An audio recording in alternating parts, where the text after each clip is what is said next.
बड़ी खबर रायपुर से आ रही है, जहां शंकराचार्य स्वामी अविमुक्तेश्वरानंद का बयान हमारी मांग हिंदू राष्ट्र की नहीं राम राज्य की है, बिना प्रारूप के उस पर कुछ कहना संभव नहीं है। साईं बाबा को लेकर माफ कीजिएगा पंडित धीरेन्द्र शास्त्री के बयान का समर्थन किया। कहा, साईं बाबा को लेकर दिए गए बयान का हम समर्थन करते हैं। शिक्षा नीति में बदलाव की जरूरत है। तो अविमुक्तेश्वरानंद मदरसे में अगर धार्मिक पढ़ाई हो सकती है तो स्कूलों में हिंदू धर्म की पढ़ाई क्यों नहीं हो सकती। एनसीईआरटी में मुगलों का चैप्टर हटाए जाने को लेकर कहा, इतिहास जैसा है वैसा पढ़ाया जाना चाहिए। तटस्थ इतिहास के लिए जरूरी है कि सबको सब कुछ पढ़ाया जाना चाहिए। तो आपको बड़ी खबर रायपुर से बता रहे हैं और इसी खबर पर ज्यादा जानकारी के साथ दिलीप साहू हमारे साथ लाइव जुड़ गए हैं।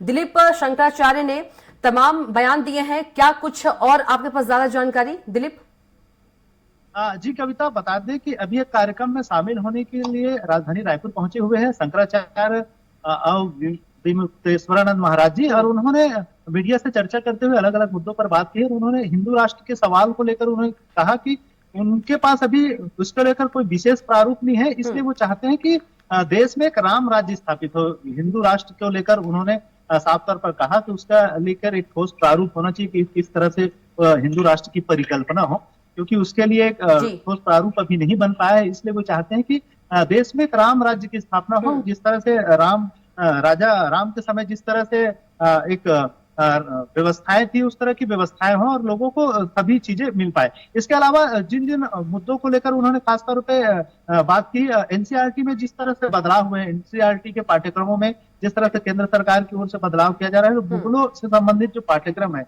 उसको हटाया गया है। उसको लेकर उन्होंने कहा कि इतिहास को तटस्थ रखना चाहिए, उसमें बदलाव नहीं होना चाहिए, क्योंकि इतिहास से ही लोग सीखते हैं और समझते हैं कि इतिहास में जो घटनाएं हो चुकी है, जो घटनाक्रम हो चुकी है, उन घटनाक्रमों को उसी सिलसिलेवार पढ़ाना चाहिए और उस घटनाक्रम में बदलाव नहीं होना चाहिए। इस बदलाव के भी पक्षधर नजर नहीं आए। उन्होंने साफ तौर पर कहा कि जो इतिहास के पन्नों में बदलाव किया जा रहा है वो नहीं होना चाहिए। बिल्कुल, साईं बाबा को लेकर भी पंडित धीरेन्द्र शास्त्री के बयान का समर्थन किया है। जी कविता, जिस तरह से पंडित धीरेन्द्र शास्त्री और समय समय पर अलग अलग शंकराचार्यों के द्वारा भी साईं बाबा को लेकर बयानबाजी होती रही कि साईं बाबा कोई भगवान नहीं है, केवल एक गुरु है, उन्हें भगवान की तरह इतना तवज्जो नहीं दिया जाना चाहिए। और हिंदुओं के जो प्रमुख जो 4 पीठ है, उसके अलावा जो प्रमुख ज्योतिर्लिंग है या दूसरी चीज है, उन्हें ही भगवान की मान्यता है। और साईं बाबा को लेकर अलग अलग समय में अलग अलग लोगों की बयानबाजी होती रही। इसी कड़ी में धीरेन्द्र शास्त्री के जो बयान है, उन तमाम बयानों को एक तरह से शंकराचार्य ने समर्थन किया है। और उनका कहना है कि धीरेन्द्र शास्त्री ने जिस तरह से बयान दिए हैं वो सही है। और साईं बाबा को आमतौर पे जो हिंदू धर्म के जितने भी शंकराचार्य हैं वो उन्हें भगवान नहीं मानते, वो गुरु के तौर पे रहे हैं, इसी तरह के कोई अवतार नहीं, तो भगवान से उनकी तुलना नहीं करना चाहिए। इस तरह के बयान लगातार आते रहे। जी बिल्कुल, इस बयान का वो समर्थन कर रहे हैं। जी, यदि बात करें शिक्षा नीति में भी बदलाव की जरूरत है, उन्होंने कहा है कि मदरसे में अगर धार्मिक पढ़ाई हो सकती है तो स्कूलों में हिंदू धर्म की पढ़ाई क्यों नहीं हो सकती है।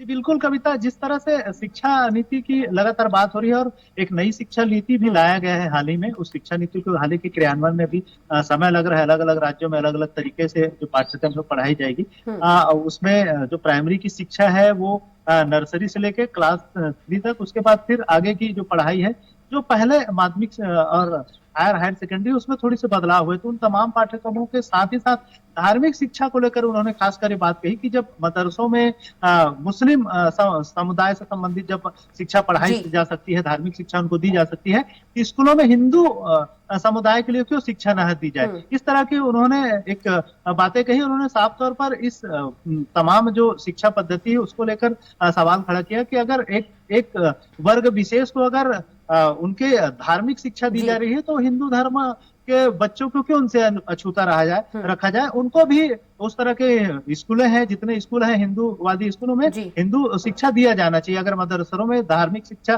दी जा रही है तो इस बात को लेकर उन्होंने कवायद की और उन्होंने साफ तौर पर कहा है कि ये जो शिक्षा नीति है उसके तहत इसमें थोड़ी बदलाव होना चाहिए। मदरसों में जिस तरह से धार्मिक शिक्षा दी जा रही है उसी तरह स्कूलों में भी हिंदू धर्म से रिलेटेड शिक्षा दी जानी चाहिए। जी बिल्कुल दिलीप, तमाम जानकारी साझा करने के लिए आपका बहुत ही शुक्रिया।